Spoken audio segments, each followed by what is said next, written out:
Revista Espírita. Quarto ano, 1861. Jornal de Estudos Psicológicos. Publicada sob a direção de Allan Kardec. Abril de 1861. Sr. Luiz Jordan e o Livro dos Espíritos. Uma vez que estamos ocupados falando de publicistas a propósito do Espiritismo, não nos detenhamos em caminho. Esses senhores, em geral, não nos perturbam, e como não fazemos mistério de suas críticas, hão de se nos permitir apresentar-lhe a contrapartida, e opor a opinião do Sr. de Chanel e outros, a de um escritor do qual ninguém contesta o valor e influência sem que nos possam taxar de amor próprio. Os elogios, aliás, não se dirigem à nossa pessoa ou pelo menos não os tomamos para nós, e reportamo-lhes as honras aos guias espirituais que consentem em nos dirigir.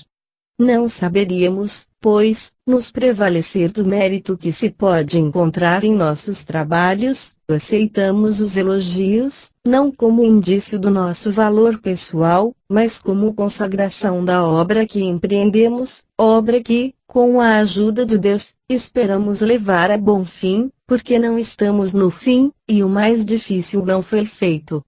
Sob esse aspecto, a opinião do Sr. Luiz Jordan é de um certo peso, porque se sabe que ele não fala levianamente por falar, ou enche colunas com palavras. Certamente, ele pode se enganar como um outro, mas, em todos os casos, sua opinião é sempre conscienciosa. Seria prematuro dizer que o Sr. Jordan é um adepto confesso do Espiritismo. Ele mesmo declarará que nada viu, não estar em relação com nenhum médium, julga coisas segundo o seu sentimento íntimo, e como ele não toma seu ponto de partida na negação da alma e de toda a força extra-humana, vê na doutrina espírita uma nova fase do mundo moral e um meio de explicar o que até então era inexplicado, ora, admitindo a base. Sua razão não se recusa de nenhum modo em admitir as consequências, ao passo que o Sr. Figuier não pode admitir essas consequências, desde que ele rejeita o princípio fundamental. Não tendo tudo estudado, tudo aprofundado nesta vasta ciência, não se admira de que as suas ideias não estejam fixadas sobre todos os pontos, e, por isso mesmo certas questões devem lhe parecer ainda hipotéticas, mas um homem de senso não diz, eu não compreendo, portanto, isso não é, diz ao contrário, eu não sei, porque não aprendi, mas eu não nego.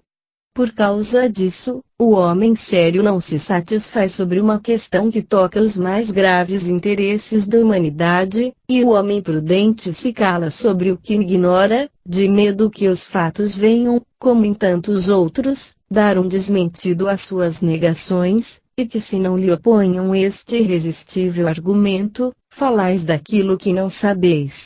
Passando, pois, sobre as questões de detalhes para as quais confessa sua incompetência, ele se limita à apreciação do princípio, e esse princípio, apenas raciocinando, falo admitir-lhe a possibilidade, assim como isso ocorre diariamente. O Sr. Jordan primeiro publicou um artigo sobre o Livro dos Espíritos, em O Causer, número 8, abril de 1860, eis disso um ano e dele não falamos ainda nesta revista, prova de que não estamos muito empenhados em nos prevalecer dos elogios, ao passo que citamos textualmente, ou indicamos, as mais amargas críticas, prova também de que não tememos a sua influência. Esse artigo está reproduzido em sua nova obra, Um Filósofo ao Canto da Lareira, da qual forma um capítulo. Dela extraímos as passagens seguintes. Início da nota do redator, volume em 12, preço 3 francos. Casa Dentu. Fim da nota do redator. Prometi formalmente retornar sobre um assunto do qual disse apenas algumas palavras, e que merece uma atenção toda particular, é o Livro dos Espíritos, contendo os princípios da doutrina e da filosofia espíritas. A palavra pode vos parecer bárbara, mas, que fazer? As coisas novas são necessárias palavras novas.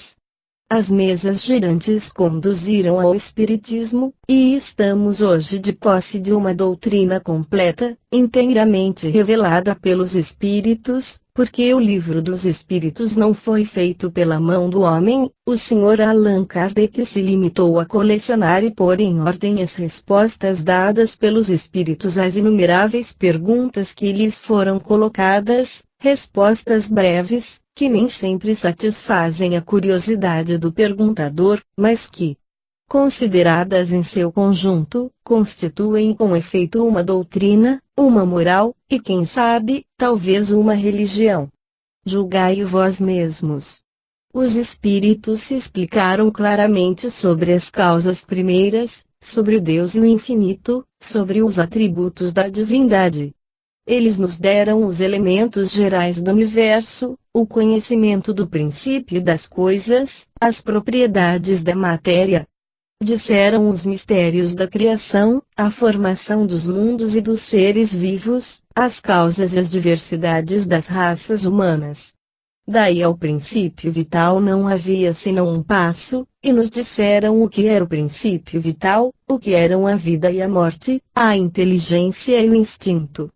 Depois, levantaram o véu que esconde o mundo espírita, quer dizer, o mundo dos espíritos, e nos disseram qual era a sua origem e qual era a sua natureza, como se encarnam e qual era o objetivo dessa encarnação, como se efetuava o retorno da vida corporal para a vida espiritual. Espíritos errantes, mundos transitórios, percepções, sensações e sofrimentos dos espíritos, relações de além-túmulo, relações simpáticas e antipáticas dos espíritos, retomo à vida corporal, emancipação da alma, intervenção dos espíritos no mundo corpóreo, ocupação e missão dos espíritos, nada nos foi ocultado. Eu disse que os espíritos estavam ocupados em fundar não só uma doutrina e uma filosofia, mas também uma religião.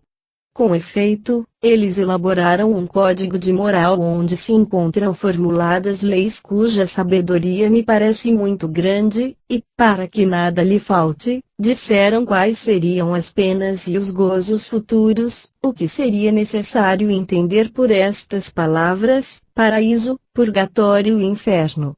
É, como se vê, um sistema completo, e não experimento nenhum embaraço para reconhecer que se esse sistema não tem a coesão poderosa de uma obra filosófica, se contradições se manifestam aqui e ali, é pelo menos muito notável pela sua originalidade, pela sua alta importância moral, pelas soluções inesperadas que dá às delicadas questões que, em todos os tempos, inquietaram ou preocuparam o espírito humano. Sou completamente estranho à escola espírita, não conheço nem os seus chefes, nem os seus adeptos, nunca vi funcionar a menor mesa girante, não tive nenhuma relação com nenhum médium, não fui testemunha de nenhum desses fatos sobrenaturais ou miraculosos, dos quais encontro os relatos incríveis nessas coletâneas espíritas que me foram enviadas. Não afirmo e nem recuso absolutamente a comunicação dos espíritos, eu creio a priori que essas comunicações são possíveis e a minha razão, com isso, não está de nenhum modo alarmada. Não tenho necessidade, para nisso crer, da explicação que me deu recentemente o meu sábio amigo, Sr. Louis Figueiredo, sobre esses fatos que ele atribui à influência magnética dos médiuns. Não vejo nada de impossível em que relações se estabeleçam entre o mundo invisível e nós. Não me pergunteis o como e o porquê, disso nada sei, isto é assunto de sentimento e não de demonstração matemática.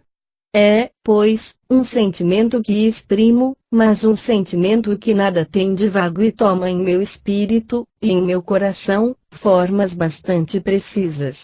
Se pelo funcionamento dos nossos pulmões, aurimos no espaço infinito que nos cerca os fluidos, os princípios vitais necessários à nossa existência, é bem evidente que estamos em relação constante e necessária com o mundo invisível.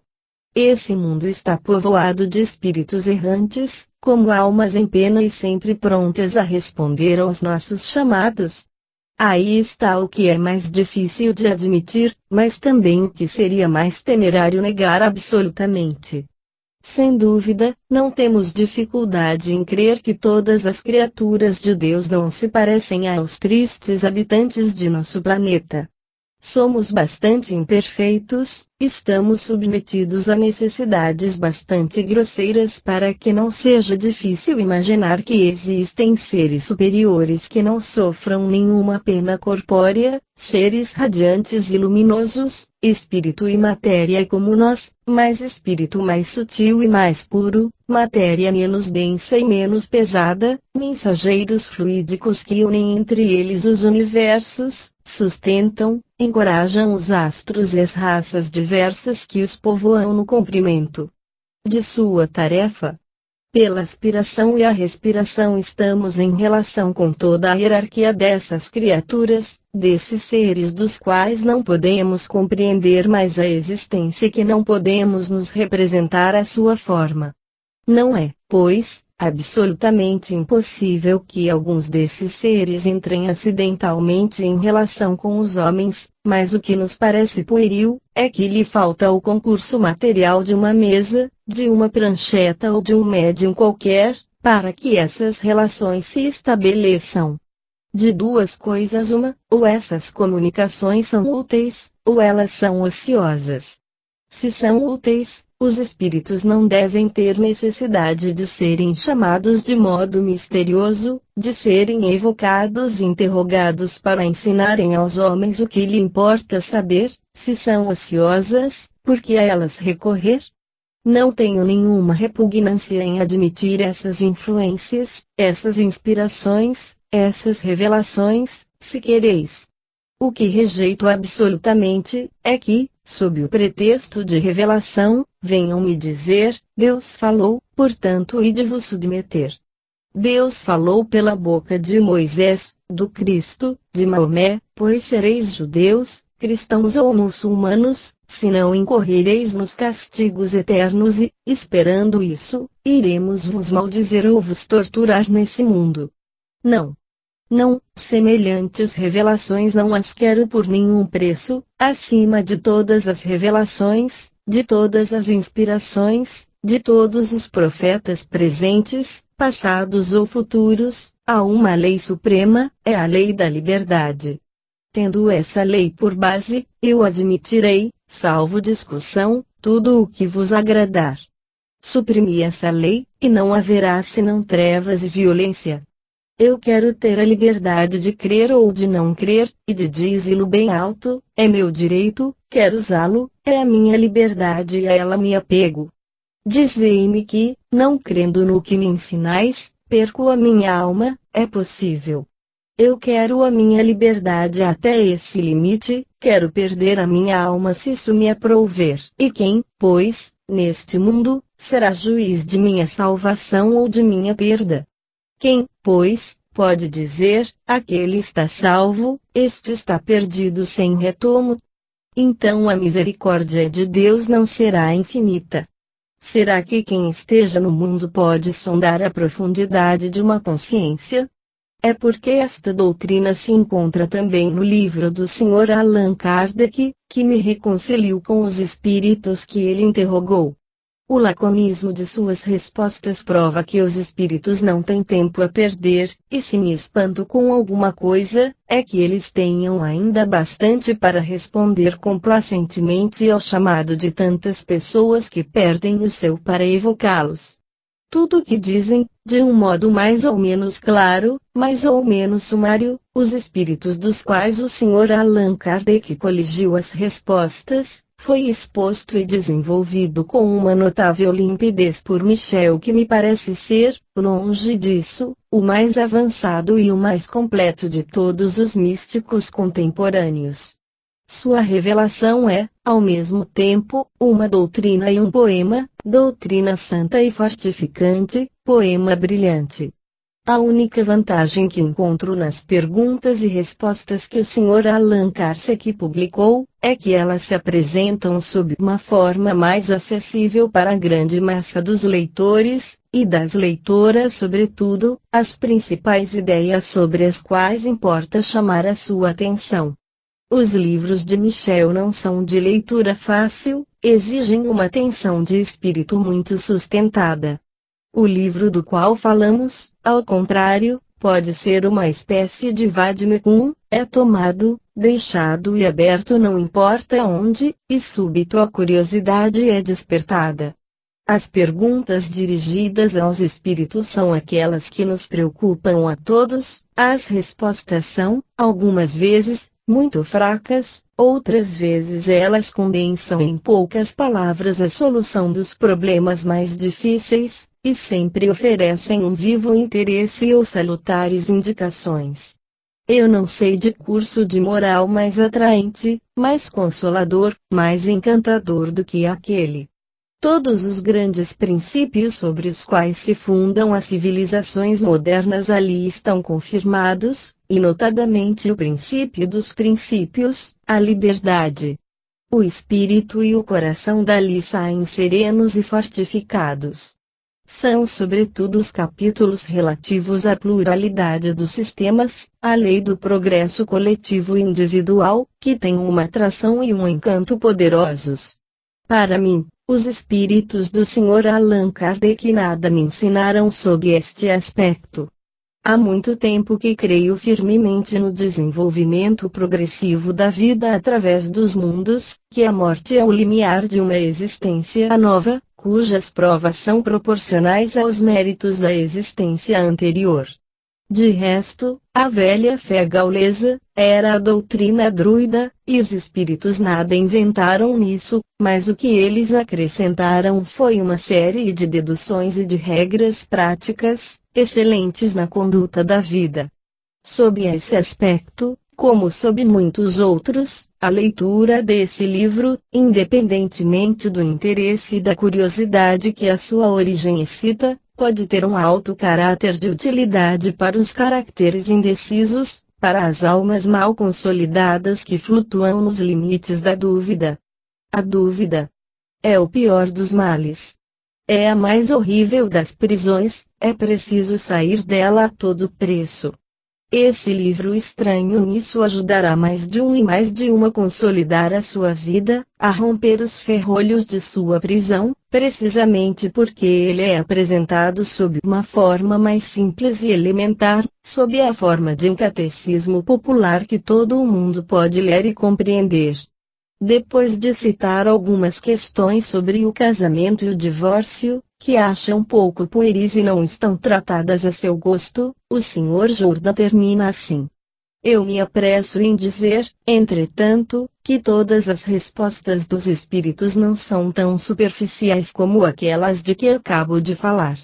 É o conjunto desse livro que é notável, é o dado geral que está marcado com uma certa grandeza e uma originalidade muito viva. Que ela emane ou não de uma fonte extranatural, a obra é impressionante a mais de um título, e foi só por isso que me interessou vivamente, e estou fundado a crer que ela pode interessar a muitas pessoas. Resposta: o Sr. Jourdan faz uma pergunta, ou antes, uma objeção necessariamente motivada pela insuficiência de seus conhecimentos sobre a matéria. Não é, pois, absolutamente impossível, disse ele, que alguns desses seres entrem acidentalmente em relação com os homens, mas o que nos parece pueril é que falte o concurso material de uma mesa, de uma prancheta ou de um médium qualquer para que essas relações se estabeleçam. De duas coisas uma, ou essas comunicações são úteis, ou elas são ociosas. Se são úteis, os espíritos não devem ter necessidade de ser chamados de modo misterioso, de ser evocados para ensinarem aos homens o que lhes importa saber. Se elas são ociosas, por que a elas recorrer? Em seu Filosofial com Induleu, acrescenta a esse respeito, eis um dilema do qual a escola espírita terá dificuldade para sair.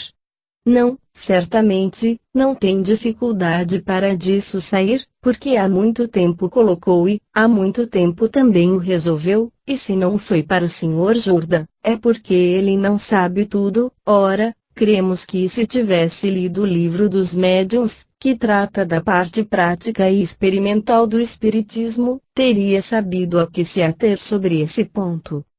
Sim, sem dúvida, seria pueril, e essa palavra empregada por conveniência pelo Sr. Jordan seria muito fraca. Dizemos que seria ridículo, absurdo e inadmissível senão pelas relações tão graves como aquelas do mundo visível e do mundo invisível, se os espíritos tivessem necessidade, para nos transmitir os seus ensinamentos, de um utensílio tão vulgar quanto uma mesa, uma cesta ou uma prancheta, porque se seguiria que aquele que estivesse privado desses acessórios estaria também privado de suas lições. Não, isso não é assim, não sendo os espíritos senão as almas dos homens despojadas do envoltório grosseiro do corpo. Há espíritos desde que há homens no universo, não dizemos sobre a terra. Esses espíritos compõem o mundo invisível que povoa os espaços que nos cerca, no meio do qual vivemos sem disso desconfiar, como vivemos, sem disso desconfiar igualmente, no meio do mundo microscópico. De todos os tempos, esses espíritos exerceram a sua influência sobre o mundo visível. De todos os tempos, aqueles que são bons ou sábios, ajudaram o gênio pela inspiração, ao passo que outros se limitam a nos guiar nos atos ordinários da vida, mas essas inspirações, que ocorrem pela transmissão do pensamento, são ocultas e não podem deixar nenhum traço material, se o espírito quer se manifestar de maneira ostensiva. É necessário que ele atue sobre a matéria, se quer que o seu ensino, em lugar de ter vago e a incerteza do pensamento, tenha precisão e a estabilidade. Lhe são necessários sinais materiais e, para isso, que nos permitam a expressão. Ele se serve de tudo o que lhe cai sob a mão, contanto que esteja em condições apropriadas à sua natureza. Ele se serve de uma pena, ou de um lápis, se querer escrever, de um objeto qualquer, mesa ou panela se quer bater, sem que, com isso, seja humilhado. Há algo mais vulgar do que uma pena de pato? Não é com isso que os grandes gênios legam as suas obras-primas à posteridade. Tirai-lhes todo o meio de escrever, que farão? Eles pensam, mas os seus pensamentos se perdem se ninguém os recolhe. Suponde um literato uma neta, como resolve isso? Tem um secretário que escreve sob o seu ditado. Ora, como os espíritos não podem ter apenas sem intermediário, fazem-na ter por aquele que se chama o médium, que inspiram e dirigem. Esse médium, às vezes, eide com conhecimento de causa, é o médium propriamente dito, de outras vezes atua de maneira inconsciente da causa que o solicita. É o caso de todos os homens inspirados que, assim, são médiums sem o saberem. Vê-se, pois, que a questão das mesas e pranchetas é inteiramente acessória em lugar de ser a coisa principal, como creem aqueles que disso não sabem mais. Elas foram o prelúdio dos grandes e poderosos meios de comunicação, como o alfabeto foi o prelúdio da leitura corrente. A segunda parte do dilema não é menos fácil de se resolver. Se essas comunicações são úteis, disse o Sr. Jordan, os espíritos não devem ter necessidade de ser chamados de modo misterioso, de ser evocados. Digamos primeiro que não nos compete regular o que se passa no mundo dos espíritos, que não nos cabe dizer, as coisas devem ou não devem ser de tal ou de tal modo, porque isso seria querer reger a obra de Deus. Os espíritos consentem em nos iniciar em parte quanto ao seu mundo, porque esse mundo será o nosso, talvez amanhã. Cabe a nós tomá-lo como ele é, e, se não nos convém, isso não será nem mais nem menos, porque Deus não o mudará por nós.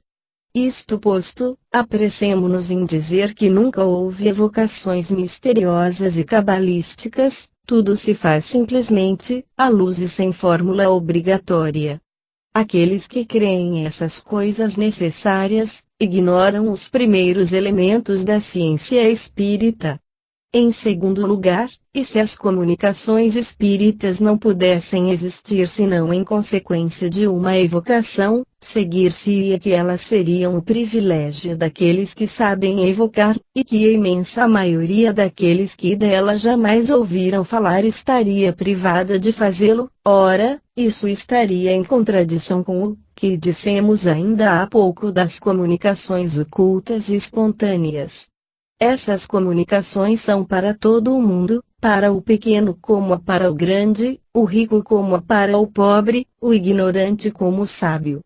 Os espíritos que nos protegem, os parentes e os amigos que perdemos, não têm necessidade de ser chamados, eles estão junto de nós, e, embora invisíveis, nos cercam com a sua solicitude. Só o nosso pensamento basta para atraí-los, provando-lhes a nossa afeição, porque, se não pensamos neles, é bastante natural que eles não pensem em nós. Então, direis, por que evocar?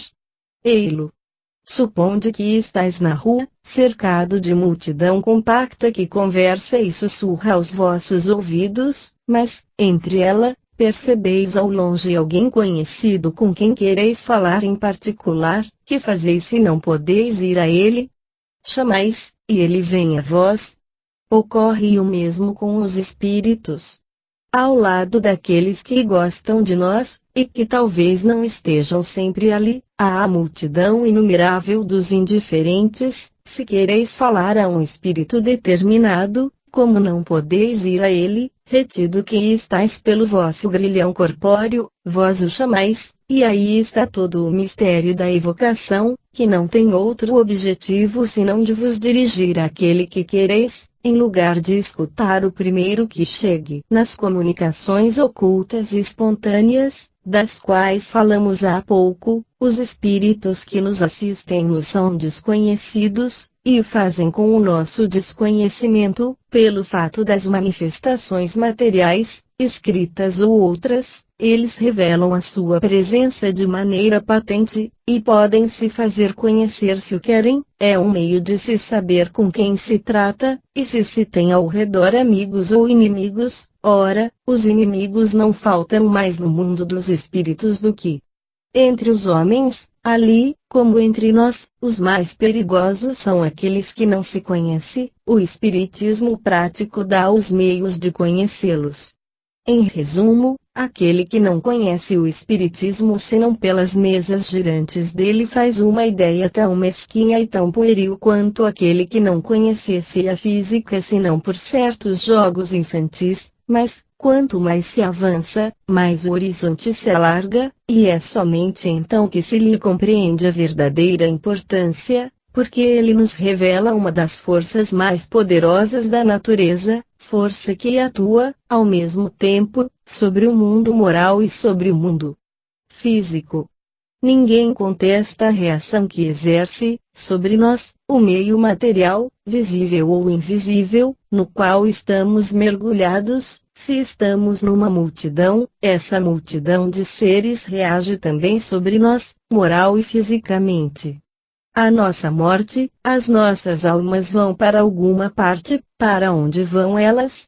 Como não há para elas nenhum lugar fechado e circunscrito, o Espiritismo diz, e prova pelos fatos, que essa alguma parte é o espaço. Elas formam ao nosso redor uma população inumerável.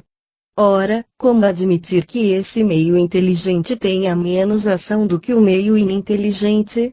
Aí está a chave de um grande número de fatos incompreendidos que o homem interpretou segundo os seus preconceitos, e que explora ao capricho de suas paixões. Quando essas coisas forem compreendidas por todo o mundo, os preconceitos desaparecerão, e o progresso poderá seguir a sua marcha sem entraves.